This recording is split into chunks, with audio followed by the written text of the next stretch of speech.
कथा श्री रामायण के अभियांत्रिकी ज्ञान की। सुनो कथा श्री रामायण के अभियांत्रिकी ज्ञान की। वाल्मीकि के लिखे हुए इस प्राचीन विज्ञान की।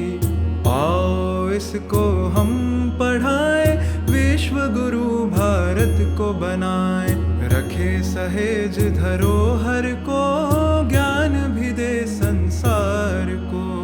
कथा है ये श्री रामायण के अभियांत्रिकी ज्ञान की। अभियांत्रिकी ज्ञान की, अभियांत्रिकी ज्ञान की। नमस्कार, जय गणेश, जय श्री राम। अब हम बात करेंगे कि रामायण काल में भी यज्ञ हेतु टेंट नगरी की स्थापना हुई थी। अयोध्या के विशाल मंदिर में रामलला के प्राण प्रतिष्ठा का शुभ मुहूर्त पास आ जा रहा था और इस अवसर पर भव्य यज्ञ का आयोजन होना था। इस हेतु देश विदेश से आने वाले साधु, संत, ब्राह्मण, श्रद्धालु आदि के लिए विशाल टेंट नगरी बनाई जा रही थी। समाचार माध्यमों में इसका वर्णन लगातार प्रकाशित हो रहा था। जैसा कि हम सबको विदित है, जब सिंहस्थ का समय आता है तो सिंहस्थ के तैयारी के लिए 2 साल 3 साल पहले से तैयारियां शुरू हो जाती है। तरह तरह की जिसमें तैयारियां होती हैं, रास्ते बनाना, टेंट बनाना, जल की व्यवस्था करना, भोजन की व्यवस्था करना आदि, ये सब तो हम देखते ही आ रहे हैं। और ठीक इस प्रकार का वर्णन वाल्मीकि रामायण में हमें मिलता है। रामायण काल में राजा दशरथ द्वारा भव्य अश्वमेध यज्ञ किया जाना था। राजा दशरथ ने अश्वमेध यज्ञ के समान विशाल यज्ञ करने का निश्चय किया। इस यज्ञ में देश भर से ऋषि, राजा, ब्राह्मण, नगरवासी सभी प्रकार के लोग आते हैं। उनके लिए एक नगर बनाना होता है। इस नगर में किन किन वस्तुओं और सुविधाओं का समावेश होना चाहिए, इसका पूरा विवरण बालकांड के सर्ग 13 श्लोक संख्या 1 से 19 में दिया गया है। इसमें यह भी बताया गया है कि नगर की योजना उचित होनी चाहिए और जो सामग्री ईंटें बनानी है वह भी हजारों की संख्या में निर्माण के लिए मुख्य रूप से ईंटों का उपयोग किया जाता था। यज्ञ हेतु बनाई गई सभी इमारतें हवादार और तूफान, बारिश और धूप से सुरक्षित बनाई गई थी।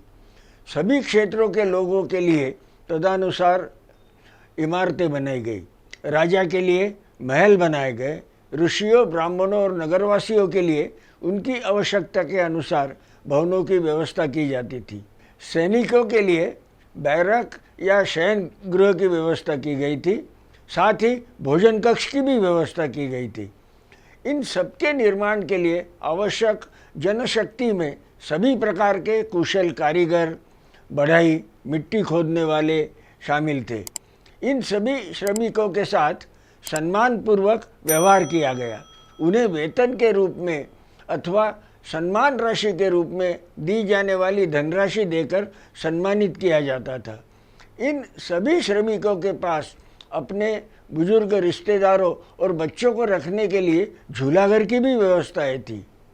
आज के समय में हम देखते हैं कि किसी भी प्रोजेक्ट को सफल बनाने के लिए टीम लीडर पूरी टीम को प्रोजेक्ट के बारे में पूरी जानकारी देकर उनसे अपेक्षित कार्य का अंदाजा देता है। गुरु वशिष्ठ ने भी इस स्थान पर एक टीम लीडर के रूप में अच्छा काम करने के लिए सभी को प्रेरित और प्रतिबद्ध किया। उनके सभी सुख सुविधा, आवास, भोजन, सम्मान तथा उनकी अपनी निजी वस्तुओं की व्यवस्था करके उन्हें संतुष्ट किया। आपकी जानकारी के लिए अब मैं बालकांड के सर्ग 13 श्लोक 1 से 19 का वर्णन आपके सम्मुख प्रस्तुत करता हूँ। अयोध्या में धन और वैभव से संपन्न सभी लोग सुख और आनंद का आनंद ले रहे थे। राजा दशरथ का शासन न्यायपूर्ण एवं परोपकारी व्यवस्था से चलता था। लेकिन राजा दशरथ के मन में एक बात थी कि उनकी कोई संतान नहीं थी। गुरु वशिष्ठ से चर्चा करने के बाद उन्होंने कहा कि अश्वमेध यज्ञ करना चाहिए और महर्षि कश्यप के कुल से ऋषि ऋष्यशृंग को बुलाना चाहिए। तदनुसार ऋषि ऋष्यशृंग को आमंत्रित किया गया। बालकांड के सर्ग 13 में श्लोक 1 से 19 में इसका वर्णन इस प्रकार है। वर्तमान बसंत की समाप्ति के बाद जब दूसरा वसंत आया तो 1 वर्ष की अवधि पूरी हो गई थी। उस समय शक्तिशाली राजा दशरथ अपने संतान प्राप्ति के लिए अश्वमेध यज्ञ शुरू करने के अवसर पर वशिष्ठ के पास पहुँचे। राजा ने वशिष्ठ को प्रणाम करके उनकी विधिवत पूजा की और पुत्र प्राप्ति की इच्छा से द्विजश्रेष्ठ मुनि को इन विनम्र शब्दों में संबोधित किया। ब्राह्मण मुनि प्रवर, आप मेरे यज्ञ को शास्त्र विधि के अनुसार संपन्न करें। ऐसा उपाय करें कि ब्रह्म राक्षस आदि यज्ञ के अंतर्निहित अश्वचक्र को विघ्न न पहुंचा सके। आपका मुझ पर विशेष स्नेह है। आप मेरे सुहृद, अहेतुक और परोपकारी गुरु और परम महान हैं। जो यज्ञ आया है उसका भार आप उठा सकते हो। तब विप्रवर वशिष्ठ मुनि ने राजा से अति उत्तम कहकर कहा, नरेश्वर, आपने जो प्रार्थना की है वह सब मैं करूँगा। इसके बाद वशिष्ठ ने यज्ञ संस्कार में दक्ष तथा यज्ञ शिल्प कला में दक्ष सभी लोगों को, परम धार्मिक वृद्ध ब्राह्मण, यज्ञ के अंत तक उनकी सेवा करने वाले सेवकों को, मूर्तिकारों को, बढ़ाईकारों को, मिट्टी खोदने वाले ज्योतिषियों को, अन्य कारीगरों को, नर्तकों, नृत्यांगनाओं को बुलाया। विद्वानों तथा प्रतिष्ठित व्यक्तियों ने उनसे कहा, महाराज की आज्ञा से आप लोग यज्ञ के लिए आवश्यक तैयारियां करें। जल्दी कुछ हजार ईंटें लाई जानी चाहिए। शाही लोगों के रहने के लिए उचित भोजन और अन्य सुविधाओं के साथ अनेक महल बनवाए जाने चाहिए। ब्राह्मणों के रहने के लिए सैकड़ों सुंदर घर बनाए जाएं। वे सभी घर खाने पीने की भरपूर सुविधाओं से युक्त होने चाहिए और तूफान बारिश आदि को झेलने में सक्षम होने चाहिए। उन्होंने कहा, इस तरह पूर्ववासियों के लिए भी सुव्यवस्थित घर बनाए जाए।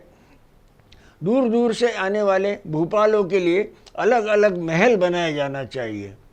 घोड़ों और हाथियों के लिए शालाएं बनाई जानी चाहिए। आम लोगों के सोने के लिए मकानों की व्यवस्था की जानी चाहिए। सैनिकों के लिए बड़े बड़े शिविर बनाए जाने चाहिए। जो घर बनाए जाएंगे उनमें भरपूर मात्रा में खाने पीने का सामान होना चाहिए।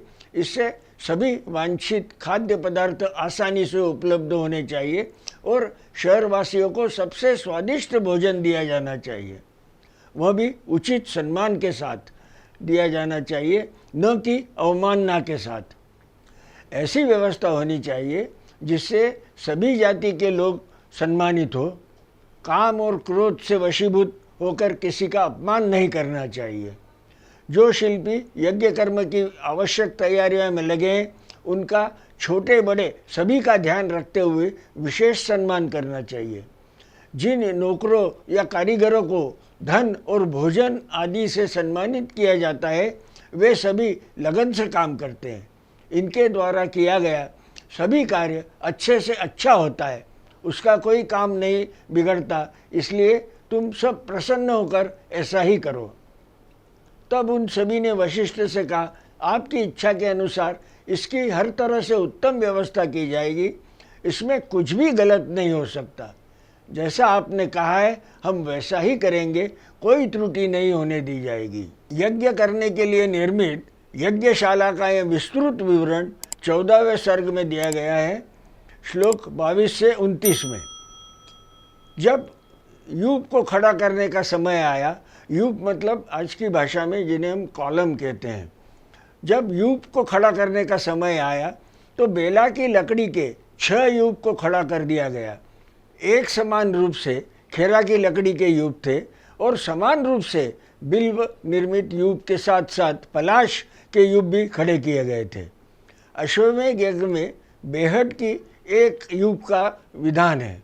देवदार से बने हुए यूप का भी कथन मिलता है, लेकिन इसकी संख्या 1 या 6 नहीं, 2 यूप ही निर्धारित है। इन दोनों को दोनों भुजाओं के फैलाने पर जितनी दूरी बनती है उनके बीच की दूरी पर बराबर स्थापित किया गया। इन सभी यूपों का निर्माण ब्राह्मणों द्वारा किया गया था जो यज्ञ में कुशल थे। यज्ञ की शोभा बढ़ाने के लिए उन सभी को सोने से सजाया गया था। 21 यूपों का 21 अरत्री, एक अरत्री मतलब 504 इंच ऊंचा बनाया गया। उक्त 21 यूपों को 21 अरत्री अर्थात 504 इंच ऊंचा बनाया गया। उन सभी को अलग अलग 21 वस्त्रों से सजाया गया था। कारीगरों द्वारा अच्छी तरह से बनाए गए वे सभी मजबूत यूप विधिपूर्वक स्थापित किए गए थे। यह सभी 8 कोणों से सुशोभित था। इनका रूप सुंदर था और वे सब चिकने थे। उन्हें वस्त्रों से ढका गया और पुष्प चंदन से पूजा की गई। जैसे आकाश में उज्ज्वल सप्तर्षि सुशोभित होते, उसी प्रकार यज्ञ मंडप उज्ज्वल यूप से सुशोभित था। सूत्र ग्रंथ में बताए अनुसार उपयुक्त माप की ईंटें तैयार की गई। इन ईंटों के माध्यम से यज्ञ मूर्तिकला में कुछ कुशल ब्राह्मणों द्वारा अग्नि का चयन किया गया था। राजसिंह महाराज दशरथ के यज्ञ में सेलन द्वारा संपादित अग्नि अनुष्ठान की स्थापना कुशल ब्राह्मणों द्वारा शास्त्रानुसार की गई थी। उस अग्नि का स्वरूप दोनों पंख और पूंछ फैलाए हुए नीचे की ओर देखने वाले बाज के समान प्रतीत हो रहा था। बाज के पंख सुनहरे लग रहे थे क्योंकि सोने की ईंटों से पंख बनाए गए थे। चित्त अग्नि की प्राकृतिक अवस्था में 6 शाखाएं होती है, लेकिन अश्वमेध यज्ञ में इसकी शाखाएं 3 गुना हो जाती है। अतः 18 परतों वाली गरुड़ के समान अग्नि थी। इस तरह वाल्मीकि रामायण में टेंट नगरी के बारे में उल्लेख सर्ग 13 में आता है। धन्यवाद।